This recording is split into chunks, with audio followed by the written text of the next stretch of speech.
नमस्कार, बहुत स्वागत है आप सभी का आपके प्रोग्राम कहानी कुर्सी की में। मैं हूं सौरभ शर्मा, आपके साथ चारों मेहमान स्टूडियो में आ चुके हैं। हर्षवर्धन त्रिपाठी जी, विजय त्रिवेदी जी, प्रोफेसर संगीत रागी जी और समीर चौगांवकर सर, बहुत बहुत स्वागत है आप सभी का। बहुत सारी खबरें और बहुत बड़ी खबरें हैं आज। आप कुर्सी की पेटी बांध करके रखिए।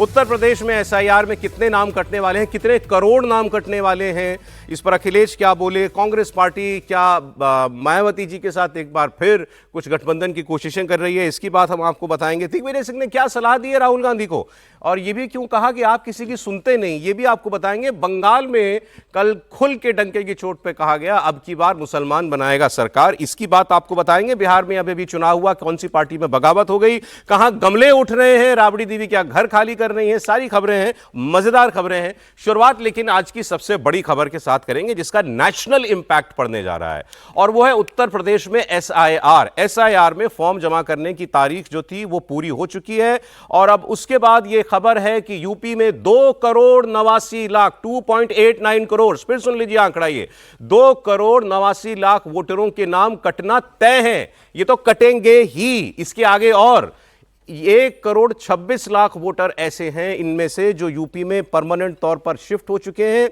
इसके अलावा अनुपस्थित जो मिले नहीं वो हैं 83,73,000। मृतक जिनके वोट अभी भी बने हुए थे वो हैं 46,00,000। डुप्लीकेट जिनका वोट दो जगह पर है वो है 23,70,000, और जिन्होंने फॉर्म जमा नहीं किए वो है 9,57,000। तो ये तो वो हैं जो वोट कटने ही हैं। तो अपने आप में यही आंकड़ा, कुल 15,44,00,000 नाम जो वोटर लिस्ट में फिलहाल दर्ज हैं उत्तर प्रदेश की, उसका 18.7% है। मतलब अभी की वोटर लिस्ट में से 18.7% वोट तो कटेगा ही कटेगा। कितना बड़ा आंकड़ा है, जरा इसका आप अनुमान लगाइए। सबसे बड़ी स्टेट है, सबसे बड़ी आबादी है, लेकिन फिर भी 18%, 19% वोट कटना यह एक बहुत बड़ी घटना है। लेकिन इतने भर पे गाड़ी अभी रुकनी नहीं है। इन 2,89,00,000 के अलावा 1,11,00,000 वोटर ऐसे हैं जिनका फॉर्म तो मिल गया, लेकिन जिनका रिकॉर्ड पुराने एसआईआर में 2003 की मतदाता सूची में नहीं है। तो इन्होंने जो कागज जमा किया है उसमें उसको वेरीफाई किया जाएगा। और यह भी बता दें आपको, इन 1,11,00,000 लोगों में से 2003 की सूची में इनके माता पिता, दादा दादी, किसी का रेफरेंस नहीं मिल रहा है। तो अभी फिलहाल ये पक्के वोटर नहीं माने जा रहे हैं। अब इन सबको नोटिस दिया जाएगा, इनको अपनी मान्यता प्रूव करनी पड़ेगी। और उसमें बड़ी बात यह है, आधार कार्ड से काम नहीं चलेगा, ये सबसे इंपॉर्टेंट बात है। इन 1,11,00,000 लोगों को जो 12 अन्य प्रमाण पत्र बताए गए थे शुरुआत में एसआईआर में, आधार के साथ उनमें से कोई एक देना होगा, तभी चुनाव आयोग जो है इनके प्रोसेस को आगे बढ़ाएगा। केवल आधार नहीं मानेगा चुनाव आयोग, तो यह बहुत बड़ी बात है। तो अब आप गिनती कर लीजिए, 2,89,00,000 तो कटने तय है, जो बिल्कुल ही इस वक्त डेड, फर्जी, अलग किस्म का वोट है, जो सिद्ध हो चुका कि ये वोट अब नहीं बचता। इसमें जोड़ लीजिए आप 1,11,00,000, ये पूरे 4 करोड़ होते हैं। 4 करोड़ वोट का सवाल है उत्तर प्रदेश के अंदर। 15,44,00,000 में से 4 करोड़ का सवाल है। और यही आंकड़ा दिया था उत्तर प्रदेश के मुख्यमंत्री ने कि 4 करोड़ वोटर नहीं मिल रहा है, पता कीजिए कहां गया। एसआईआर की तारीख 2 हफ्ता बढ़ा दी चुनाव आयोग ने, लेकिन उसके बाद भी 2,89,00,000 तो पक्के वोट कटे, और 1,11,00,000 के ऊपर अभी तलवार लटक रही है, क्योंकि इनका रेफरेंस नहीं मिल रहा है। इनके कागज अगर ठीक नहीं पाए गए तो इनमें से बहुत वोट कट सकता है। तो अब ये 4 करोड़ वोटर कटने का मतलब क्या होगा, इसको आप जरा सोचिए। अच्छा, वो डेटा कैलकुलेट करके बताया अखिलेश यादव जी ने। एसआईआर के इस आंकड़े को लेकर अखिलेश यादव ने अपनी कैलकुलेशन करनी शुरू कर दी। अखिलेश यादव ने एक्स पर पोस्ट किया है, तो वो तंज, लेकिन उसमें फैक्ट भी है। अखिलेश यादव के मुताबिक विधायकों के बीच में यह खबर है कि एसआईआर में 2,89,00,000 वोटरों के नाम कटे। आगे अखिलेश लिखते हैं कि मुख्यमंत्री योगी आदित्यनाथ के मुताबिक ये जो वोट कटे हैं, इनमें से 85-90% तो उनके अपने घर के वोट हैं, मतलब बीजेपी के वोट हैं। बात सही है, यह बात योगी जी ने ऑन रिकॉर्ड बोली थी कि ये हमारा ही वोट है। फिर आगे उन्होंने कैलकुलेशन किया, उत्तर प्रदेश की कुल विधानसभा सीटें 403, इसमें ये 2,89,00,000 को भाग दे दीजिए, तो मतलब एक सीट पर 61,000 वोट कटेगा। एवरेज, कहीं ज्यादा होगा कहीं कम होगा। अखिलेश यादव दावा कर रहे हैं कि बीजेपी उत्तर प्रदेश की हर सीट पर 61,000 वोट ऑलरेडी कम हो चुकी, क्योंकि ये तो वोट कट गया और बकौल मुख्यमंत्री उन्हीं का वोट है। अब ये कैलकुलेशन बताते हुए अखिलेश यादव लिखते हैं कि ऐसे में भाजपा सरकार कैसे बनाएगी। इस बार तो भाजपा दहाई का अंक भी पार नहीं कर पाएगी। अब ये है राजनीति। अब इसमें एक मामला बहुत बड़ा है, लेकिन अखिलेश जी ने, अगर अखिलेश जी इसी भरोसे हैं कि एसआईआर में बीजेपी का वोट कट गया, मैं सत्ता में आ जाऊंगा, तब तो कोई अलग बात है। लेकिन बीजेपी इसके सहारे नहीं बैठी, क्योंकि बीजेपी को यह बात मालूम थी कि यह होने जा रहा है। तभी मुख्यमंत्री ने चेताया भी था, और मैंने आपको कभी ये भी खबर दी थी कि एक और बैठक में विधायकों सांसदों के सामने, नए प्रदेश अध्यक्ष और मुख्यमंत्री के सामने राष्ट्रीय महासचिव ने यह कहा था कि अगर नहीं लड़ना चुनाव तो बता दो, वरना एसआईआर के काम में लग जाओ। तो बीजेपी ऐसा नहीं है कि इससे चिंतित नहीं थी या इसको लेकर सतर्क नहीं थी। अब उसने कितना अपना नुकसान बचाया वो अलग विषय हो सकता है। और ये मान लेना कि ये 4 करोड़ वोटर ये बीजेपी का ही है। मुख्यमंत्री ने जो ये बात कही थी, उसका कहने का ये मतलब भी हो सकता है कि भाई ये 4 करोड़ ये मत मानो कि ये किसी और का वोट है, अपना मान के वोट जुड़वाओ, क्योंकि कौन जाने इनमें से किसका वोट है। लेकिन इसमें एक इंपॉर्टेंट चीज और, त्रिपाठी जी मैं आऊं आपके पास, ये ज्यादातर वोट जो हैं ये कटे कहां हैं? ये ज्यादातर वोट शहरों में कटे हैं। मैं पढ़ रहा था इसमें लखनऊ, गाजियाबाद, प्रयागराज, कानपुर, आगरा, बरेली, ये मुख्य सेंटर्स हैं जहां से ये वोट कट रहा है। तो क्या वाकई ये बीजेपी का वोट है अधिकांश? देखिए, एक तो ये कि इसमें सबसे जो जरूरी चीज है कि क्या नोएडा जैसी जगहों पे, और गाजियाबाद में आपने कहा कटे, या गाजियाबाद नहीं है? कटे गाजियाबाद में, हाँ बिल्कुल। अब सवाल यही है कि क्या ये जो वोट कटे तो उसके अगल बगल की जो ग्रामीण विधानसभा कही जाती है, जिसको रूरल मानते हैं, हालांकि अब तो गाजियाबाद और नोएडा जैसी जगह में क्या रूरल होगा, क्या वहां पर वोट बढ़े? क्या ये एक सवाल है, या वहां वोट नहीं कटे, ये भी एक सवाल है। अब अगर इन दोनों चीजों को देखें तो जिसकी चर्चा मैं बार बार कहता रहा हूं कि बड़ा वर्ग है, जो अगर हम 30 से 40% माइग्रेशन माने और 30 से 40% का 70% यूपी वालों का यूपी में है, अभी भी इसको आप समझिए, तो क्या उनका वोट एक शहर से हटकर दूसरे शहर या एक गांव से हटकर दूसरे गांव में गया है? नंबर 1, जो माइग्रेशन है, अब वो ऐसा तो है नहीं कि कोई मतलब ये कहते हुए मैं बार बार इसको राइडर लगाता हूं कि अगड़ा पिछड़ा भी हमें इस देश में कहना पड़ता है, दुर्भाग्यपूर्ण है। ईश्वर करे कि एक दिन हमें सिर्फ भारत का नागरिक कहना पड़े, लेकिन अगड़ा पिछड़ा के लिहाज से भी देखें तो क्या आप गांवों से पहले रहा होगा कि सिर्फ अगड़े लोग या अगड़ी जातियों से लोग जो कहे जाते हैं वो निकलते हैं, लेकिन अब तो हर कोई निकलता है, हर कोई जाति का निकलता है। तो क्या उन लोगों ने अपना वोट वहां नहीं शिफ्ट किया होगा? मैं इसको यूं नहीं देख पा रहा हूं कि ये कोई किसी विशेष पार्टी का या किसी विशेष वर्ग का वोट है।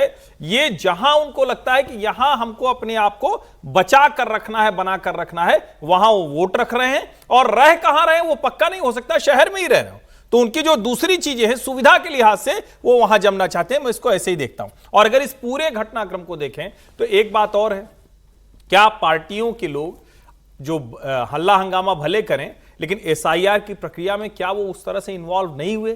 चाहे वो भारतीय जनता पार्टी हो, चाहे समाजवादी पार्टी हो, चाहे बहुजन समाज पार्टी, क्योंकि देखिए कांग्रेस जैसी पार्टियों का तो वैसे भी अस्तित्व नहीं, उनके विचारों के पास तो कार्यकर्ता नहीं, तो करें क्या? लेकिन भाजपा सपा तो ये नहीं कह सकते हैं ना। तो क्या उन्होंने अपने वोटर्स को जहां बूथ थे वहां पकड़ने की कोशिश की? क्या ये ज्यादा मोटी बात ये इसमें त्रिपाठी जी है, मुख्यमंत्री ने 4 करोड़ वोट कटेंगे ये डर दिखाया था। 3 करोड़ तो पक्का कट गए ना, उसमें से 2.89 2 करोड़ 90 लाख मानिए, मैं मोटा मोटा 3 करोड़ कह रहा हूं, कट ही गए ना ये तो। और अभी 1 करोड़ 11 लाख में से और कटेंगे। तो मुख्यमंत्री का जो आंकड़ा था वो ठीक था। अखिलेश जी क्या लिख रहे हैं कि ये जो अलग अलग बैठकें हो रही हैं, विद्रोही बैठकें उन्होंने लिखा है, जो ब्राह्मण जिसकी बात आप कर रहे थे, ब्राह्मण बैठक, ये बैठक, बोले ये इसीलिए हो रही है क्योंकि इनको पहले से मालूम था हमारा वोट कट रहा है और अब ये टिकटों की मारामारी है, इसीलिए ये बैठक हो रही है। अच्छा, आगे वो ये लिखते हैं, जब उन्होंने कहा है दहाई का अंक भी नहीं पार कर पाएगी भाजपा इस बार, वो कह रहे हैं भाजपाई एसआईआर ने अपने गड्ढे में भाजपा को ही गिरा दिया। मतलब भाजपा ने गड्ढा खोदा एसआईआर का दूसरों के लिए और गिर गई। एक आंकड़ा फिर और चलाइए जो बड़ा जरूरी है समझना। जिन शहरों की आप बात कर रहे हैं वहां शहरी विधानसभा में कितना वोट पड़ता है? 37%, 40%, 42%, 38%। तो दो ही चीज हो सकती है, या तो उसका वोट कहीं और रहता है, वो वहां देता है तो यहां नहीं डाल पाता है, क्योंकि आप कितना भी चरण में करें स्याही मिटती नहीं है। आप ये काम नहीं कर सकते कि दूसरी जगह भी जाके वोट करें। और दूसरा, या तो वहां रहता है भी तो भी सोता रहता है, तो फिर वोट किसका कम हुआ और कैसे गया, ये भी सवाल है। इसमें ज्यादा परेशानी किसके लिए, बीजेपी या सपा? नहीं, परेशानी से पहले इसको समझने की जरूरत है। जैसे अभी बताया अर्जुन ने कि माइग्रेशन, इंटर स्टेट माइग्रेशन हो रहा है, वो तो ठीक है, इंटर स्टेट माइग्रेशन हो रहा है, लेकिन उससे वोट तो कम नहीं होगा ना। इंटर स्टेट माइग्रेशन से कितना वोट कम होगा? नहीं, वो डुप्लीकेट में आ गया ना, वो तो डुप्लीकेट में आ गया ना, तो वो उतना बड़ा वोटर नहीं है ना, तो उसको कितना देखते हैं। डुप्लीकेट वोटर तो 23 लाख है। तो स्थानांतरित भी है ना, 1 करोड़ 26 लाख सबसे ज्यादा स्थानांतरित है। 26 लाख है, सबसे बड़ा स्थानांतरित है। नहीं तो स्थानांतरित होगा तो वो कहीं तो रहेगा ना सर। स्थानांतरित क्या होता है? स्थानांतरित है कि लखनऊ से वो बरेली आ गया या बरेली से नोएडा आ गया, वही है ना। लेकिन वो रहा तो सही ना वोटर, तो वोटर कम थोड़ी हुआ। नहीं, उसके दो बने हुए थे ना, एक जगह पहले जरूरी बना नहीं था, है ना शिफ्ट कि हो गया, दो दूसरी जगह एक बना लिया मतलब उसने। वही है इसका। हाँ, तो एक तो बड़ी बात वो है कि क्या इतना वोटर कम हुआ है, पहली बात। और वो बीजेपी का है किसका, ये तो अलग, वो तो देखना पड़ेगा कि कौन किसका वोटर कहाँ गया है कहाँ नहीं गया है। और बीजेपी की चिंता मुख्यमंत्री जी ने पहले बता दी, तो इसका मतलब जो चिंता हो रही है कि क्या पार्टी के कार्यकर्ताओं ने नहीं देखा कि उनका वोटर कहाँ पर है कहाँ नहीं है। और इसका मतलब हो गया कि आपने जो हिसाब लगाया 61,000, मैं पिछला 2022 का चुनाव देखा हूँ जिसमें करीब करीब 200 सीटें हैं जहाँ पर विनिंग मार्जिन 50,000 से कम है। वही बात अखिलेश जी कह रहे हैं। तो मतलब सभी लोग शामिल है उसमें। अखिलेश जी कह रहे हैं वो तो ठीक है, अखिलेश जी अपने हिसाब से कह रहे हैं, उनको अपना भी देखना पड़ेगा। लेकिन 50,000 और यदि 4 करोड़ वोट कर लो तो 1 लाख वोट कम हो रहा है हर सीट पर। आपके मुताबिक बीजेपी के ज्यादा परेशानी की बात? बीजेपी के लिए ज्यादा परेशानी इसलिए है क्योंकि बीजेपी सबसे बड़ी पार्टी है, सबसे ज्यादा एमएलए है, सबसे ज्यादा कार्यकर्ता है, सबसे ज्यादा वोटर है। आप बताइए सर। मुझे लगता है भारतीय कांग्रेस जनता के पार्टी तो 4 बहुत करोड़ ज्यादा कम नहीं हो परेशानी की सकते। बात नहीं है सर ये। नहीं है। नहीं, बहुत ज्यादा परेशानी नहीं है क्योंकि भारतीय जनता पार्टी का वोटर बहुत कमिटेड है और भारतीय जनता पार्टी का संगठन जिस तरीके से एसआईआर की प्रक्रिया में इन्वॉल्व हुआ था, जब राष्ट्रीय संगठन महामंत्री बीएल संतोष ने सबको डांट लगाई थी, संगठन लगातार फॉलो अप कर रहा था, तो भारतीय जनता पार्टी लगभग अपने जो कैडर है, जो उनके वोटर्स रहे, आज भी जो फीडबैक है, उसको उन्होंने अपने बेले के माध्यम से लगभग कवर करने की कोशिश की। लेकिन चिंता की बात है, लेकिन अब 4 करोड़ वोटर कम हो रहे हैं और जिसमें आ रहा है कि 2.89 करोड़ का कटना तय है। अब जिसमें डुप्लीकेट है, जिसके अंदर ऐसे भी वोटर्स है कि जिनकी मौत हो चुकी है, 45 लाख वोटर्स की डेथ हो चुकी है, जिसके अंदर 23 लाख डुप्लीकेट वोटर्स है, 1.2 उसने यूपी में शिफ्ट हो गए। चिंता की बात एक है कि 1.1 लाख वोटर्स जिन्होंने फॉर्म भरा है लेकिन उनका मैच नहीं हो रहा है पुराना उससे। 1 करोड़ 11 लाख। हाँ, 1.11 लाख, 1 करोड़ 11 लाख। ये सबसे बड़ी चिंता की बात है कि ये भाई इनका वोटिंग तो उन्होंने पिछले बार चुनाव में की है, अब एसआईआर में इनके डॉक्यूमेंट्स मैच नहीं हो रहे, तो अब ये पार्टी की जिम्मेदारी है कि वो अपने लोगों को आइडेंटिफाइड करे, उनके डॉक्यूमेंट्स तैयार करके वोटर्स लिस्ट में शामिल सर करें। मैं एक लाइन कह दूं, सारी खबर की हवा निकल जाएगी, लेकिन ये बात तय है। बड़ा रोचक सा, मतलब इन्होंने एक्स पर लिखा है हम ही लोगों के उसके इंडिया टीवी के जवाब में कि सर मेरे घर में ही 18 वोट हमने कटवाया है क्योंकि हमारा 2 जगह वोट था। मैं वो बता रहा था, वही बोल रहा था। आप अगर एक नजर से देखें ना तो इस खबर में कोई सनसनी नहीं है। लग रहा है हमें 3 करोड़ 4 करोड़ वोट कट गया। क्यों? मैं क्यों कह रहा हूं ऐसा? चुनाव आयोग क्या कहता है? वोटर कार्ड मेरी जेब में 4 हो सकते हैं, वोट तो एक ही डलता है। ये मानना है ना चुनाव आयोग का। जब राहुल गांधी ने इतने वो बताया, इतने इसके 26 वोट बने, इसके 200 वोट बने एक ही शक्ल पर, तो चुनाव आयोग ने क्या कहा? बने होंगे, दिखा भी रहे हैं, डलता एक ही वोट है। प्रूव ये करो कि क्या एक आदमी ने 2 बार वोट डाला। इसका प्रमाण आज तक नहीं है किसी के पास। तो अगर इसके लिहाज से देख लें तो जो बात ये कह रहे थे कि आदमी ने खुद अपने परिवार में 18 वोट कटा दिया, स्थानांतरित 1 करोड़ 26 लाख, इसके 2 जगह वोट कटे हुए थे, डलता एक ही था, पहले भी एक ही डलता था, आगे भी एक डलेगा। तो उसके बाद वोटर कार्ड 2 थे। अनुपस्थित जो नहीं मिला, कहीं चला गया है, वो छोड़ के ही चला गया, हो सकता है राज्य के बाहर चला गया हो, नो प्रॉब्लम। अब वो वोटर किसी का भी नहीं है, ना इधर का है ना उधर का है। 23 लाख डुप्लीकेट, जो मृत है वो मृत है, जो डुप्लीकेट थे उसके पास भी वही कि भाई 2 बार इसके बने हुए थे वोट, डलता है वोट एक ही है। प्रॉब्लम एक एग्जैक्टली आपने जो कहा, 2 विषय में प्रॉब्लम है। ये 9.5 लाख जिन्होंने फॉर्म जमा नहीं किया क्योंकि ये मिले लेकिन फॉर्म भी गया, इन्होंने वापस नहीं लौटाया, और वो 1 करोड़ 11 लाख, तो मोटा मोटा 1 करोड़ 20 लाख। इसको मैं अपनी नजर से इसको 1 करोड़ 20 लाख, 1.25 करोड़ मान रहा हूं। ये 1.25 करोड़ वोट का सवाल है, ना कि 4 करोड़ वोट। आप सहमत हो? इतना ही आसान होता तो मुख्यमंत्री जी इतना परेशान क्यों होते? पहली बात। दूसरी बात एक और याद कीजिए, जब लोकसभा के चुनाव हुए थे और विधानसभा के चुनाव हुए थे तो भारतीय जनता पार्टी के ही नेताओं ने सबसे ज्यादा शिकायत की थी कि एसपी और दूसरी पार्टियों के जो बीएलओज हैं, उन्होंने उनके वोटर्स के वोट काट दिए। ये उस समय की शिकायत आई थी चुनाव नतीजों के बाद, क्योंकि जब चुनाव नतीजों के बाद रिव्यू होने लगा कि भारतीय जनता पार्टी का कैसे खराब परफॉर्मेंस रहा है, तो उसमें कहा गया कि भाई हमारे जो वोट है वहां के जो बीएलओज हैं, जो ऑफिसर्स हैं, वो एसपी के और दूसरी पार्टी के, उन्होंने काट दिए। तो मतलब ये इतना आसान नहीं है जैसा आप हम समझ रहे हैं। मैं ये नहीं कह रहा कि इसमें कुछ गड़बड़ उजाला नहीं हो सकता, लेकिन जितना मुझे लग रहा है कि जितना हम इसको देख रहे हैं उतना बड़ी बात नहीं है। 15 करोड़ में 1.25 करोड़ तो ठीक है सर। देखिए, मुझे तो इसमें कोई गड़बड़ झाला नहीं दिख रहा है। समस्या 3 जगह पर आकर के टिकती है। एक जो 9 लाख के आसपास की जो बात कहें जिन्होंने फॉर्म लौटाया नहीं। दूसरी चिंता उसकी बात की है जो मिसिंग है, वो मिसिंग जो है वो 84 लाख का है। 84 लाख, सही। और वो 84 लाख मिसिंग जो है वो कहां गया? वो या तो फॉर्म नहीं लिया या फिर वो कहीं वहां से माइग्रेट कर गया है। नहीं, फॉर्म मिला ही नहीं, अनुपस्थित का मतलब फॉर्म ही नहीं मिला। हाँ, उसको फॉर्म नहीं मिला। तो ये क्यों नहीं उसे फॉर्म मिला? डेथ जिसका हुआ है उसके बारे में तो जानकारी है, 45 लाख। लेकिन जो फॉर्म नहीं, जो मिला ही नहीं, वो ज्यादा इंपॉर्टेंट है। जानबूझ करके नहीं मिला? क्या वो लोग यहां पर रह रहे थे और इसके बावजूद भी उन्होंने फॉर्म रिसीव नहीं किया, फॉर्म नहीं लिया, या उनका डेस्टिनेशन नहीं था? मुझे लगता है यहीं पर जो है वो आकर के टिकती है नजर।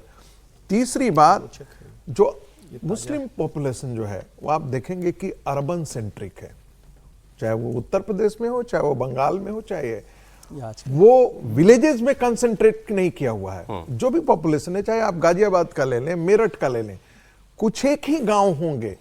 इसलिए आप देखते होंगे दंगे भारत में गांव में नहीं होते, शहरों में होते हैं, गांव में नहीं होते हैं। क्यों नहीं होते हैं? क्योंकि एक गांव मुस्लिम आबादी की है तो 4 गांव हिंदुओं की है। वो करके जाएंगे कहां? उनको पिटने का डर रहता होता है। शहर के अंदर उनको होते हैं जहां पर उनका मुस्लिम लेकिन सर, मुसलमानों ने वोट खूब बनवा लिया अपने। मैंने कैंप लगा के बने हैं, खूब बने। मैंने क्या कहा? मैंने फिर कहा कि मुसलमानों के वोट न बने, मुझे इसकी मैं थोड़ी कह रहा हूं मुसलमान वोट नहीं दे, बांग्लादेशी मुसलमान वोट न बना पाए, अच्छा, इसकी चिंता भारतीय जनता पार्टी को, काडर को भी करनी चाहिए थी, नेताओं को भी करनी चाहिए थी। बस एक लाइन से जोड़ देना, जो बार बार कह रहे हैं ना कि बहुत ज्यादा भारतीय जनता पार्टी के नेताओं के कहने पर बहुत ज्यादा है, मुझे ऐसा नहीं लगता है। मुझे ऐसा नहीं दिखा है, क्योंकि मैं अपनी इलाके में देख रहा हूं कि हमारे यहां तो मंत्री और विधायक एक बार भी अब नजर ही नहीं आ रहे हैं। देखिए, यूपी जैसी स्टेट का सवाल है, बीजेपी 2 बार से सत्ता में है, 24 का झटका लगा है, और वहां वो सुस्त पड़ जाएगी, और एसआईआर इतनी बड़ी ड्राइव में जो है उसने ध्यान नहीं दिया होगा, ये हो नहीं सकता है। वोट कट जरूर रहा है। अखिलेश जी इस पर प्रसन्न भी हो रहे हैं, देख लेंगे, 1 साल की तो बात रह गई है अभी। और उसमें क्या अखिलेश जी होता को है? तो खुश होना पंचायत, चाहिए। अभी तो पंचायत का चुनाव हो जाएगा ना अखिलेश यूपी जी को में, तो खुश होना चाहिए। पंचायत का चुनाव, वो तो खुशी है, वो तो खुश है। अलग-अलग जाति के, चलिए आगे अगली खबर आपको बताता हूं। अलग-अलग जाति के विधायकों की बैठक में कितने लोग गए? अगली खबर सुनिए आप। उत्तर प्रदेश की सियासत इससे भी जुड़ती है। पहली खबर तो ये कि सीडब्ल्यूसी की मीटिंग हो रही है। आज दिल्ली के अंदर, उसमें सब हैं, सोनिया जी, राहुल जी, सभी प्रियंका जी, सब लोग उसमें होंगे। शशि थरूर भी गए हैं, पहले 2 बार नहीं, शायद नहीं गए, 2 बार नहीं। शशि थरूर भी उसके अंदर गए हैं। अब खबर जो निकल के आ रही है वहां से, वो खबर बड़ी मजेदार है। ये आपके पहले सेगमेंट में पैसा वसूल खबर। सीडब्ल्यूसी की बैठक में दिग्विजय सिंह ने कांग्रेस लीडरशिप पर सवाल उठाए। जी हां, कांग्रेस लीडरशिप पर सवाल उठाए हैं दिग्विजय सिंह ने सीडब्ल्यूसी की मीटिंग के अंदर, और दिग्विजय सिंह ने कहा है कि प्रदेश अध्यक्ष बना दिए जाते हैं, कमेटी नहीं बनती। बिल्कुल मार्के की बात बोली है, प्रदेश अध्यक्ष बना दो, ऊपर टॉप पर बैठा दो आदमी, अरे कमेटी नहीं है और पदाधिकारी नहीं है। यह बात दिग्विजय सिंह कह रहे हैं। और दिग्विजय सिंह ने आगे कहा है कि इससे पहले 19 दिसंबर को एक इन्होंने ट्वीट किया था, वो आपको पढ़ने लायक ट्वीट है, वो मिस हो गया हमसे उस दिन वो, लेकिन आप उसको जरा देखिए। अब 19 अभी तो गई है, 1 हफ्ता पहले। आज सीडब्ल्यूसी मीटिंग में ये बोल रहे हैं वो कि अध्यक्ष बनाते हो, कमेटी नहीं बनाते।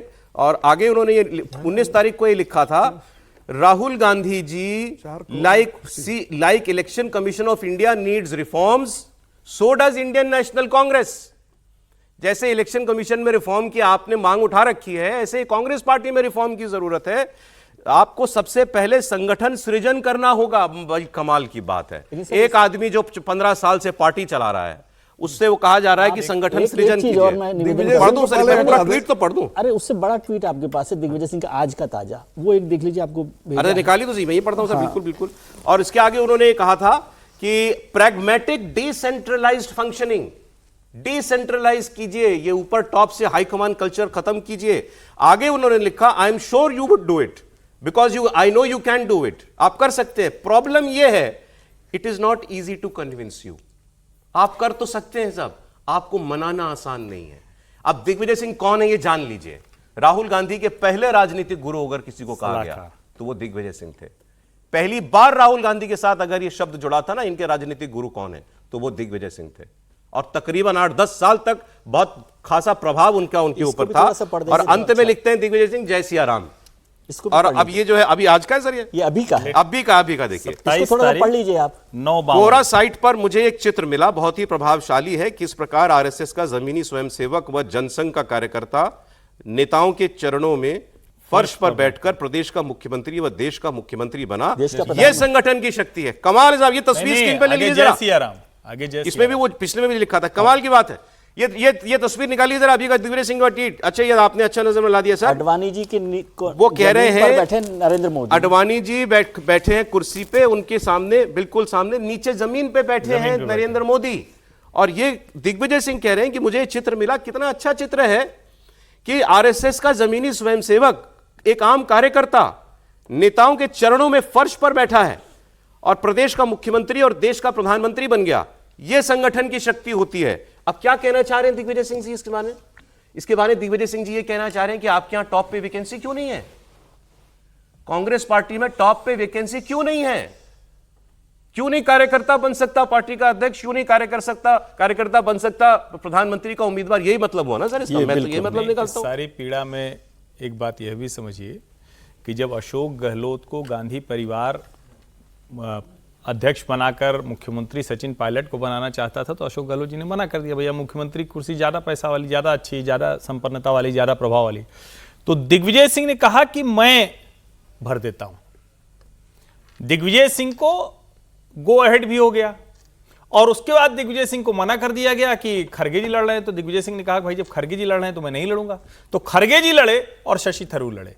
तो अध्यक्ष बनना चाहते थे दिग्विजय सिंह, जो मतलब एक तरह से कहें तो गांधी परिवार ने ही उनकी राह में अड़ंगा डाल दिया। तो ये दोनों जो बात है, चाहे वो सीडब्ल्यूसी में जो उन्होंने कहा हो या जो एक कोरा के बहाने ये जो अडवाणी जी के चरणों, हाँ नरेंद्र मोदी को याद करना और संघ की प्रशंसा करना, वही जिस संघ के वो धुर विरोधी रहे, बार बार वो कहते रहे। तो ये दोनों चीज बड़ी महत्वपूर्ण है। और क्या जो बार बार कहा जाता है कि कांग्रेस पार्टी अब सस्टेन करने की स्थिति में नहीं है, क्या कांग्रेस पार्टी उधर पहुंच गई है, इसकी बात क्या दिग्विजय सिंह सीधे सीधे कांग्रेस पार्टी की लीडरशिप पर सवाल उठा रहे हैं? सीधा सवाल है सर, मेरा बोले। देखिए, कांग्रेस पार्टी ने पहले भी राष्ट्रीय स्वयंसेवक संघ की प्रशंसा की, ऐसा नहीं है कि पहली बार वो राष्ट्रीय वो ट्वीट, नया ट्वीट निकाल के स्क्रीन पर ले लीजिए प्लीज। लेकिन सबसे ज्यादा यह है कि 2 दिन पहले दिग्विजय सिंह ने कहा था कि बांग्लादेश में जो कुछ भी हिंदुओं के साथ हो रहा है, वह भारत के अंदर जो अल्पसंख्यकों पर अत्याचार जो है वो भारतीय जनता पार्टी और संघ परिवार कर रहा है, उसके कारण उसका प्रतिफलन वहां पर दिखाई दे रहा है। तो एक बात तो हमको किनारे कर देना चाहिए, या ये ध्यान में आए कि दिग्विजय सिंह कोई भारतीय जनता पार्टी की ओर मुड़ रहे हैं, ऐसा नहीं है। ये एक कतई नहीं है। दूसरी बात, निश्चित तौर पर बोलने की बात और है, कांग्रेस पार्टी में सस्टेन कौन करता है। हम लोगों ने देखा है कि ग्रुप ऑफ 20, ग्रुप ऑफ 40 सब निकल करके आए, बोले, लेकिन लड़ाई कितने लोगों ने उसको सस्टेन किया? कौन लड़ने के लिए वहां पर?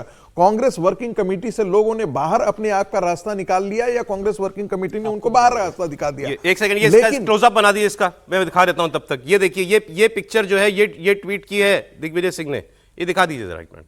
ये बात तो पता तो चले भी, और उसको बात हम, दिग्विजय सिंह ये फोटो दिखा रहे हैं।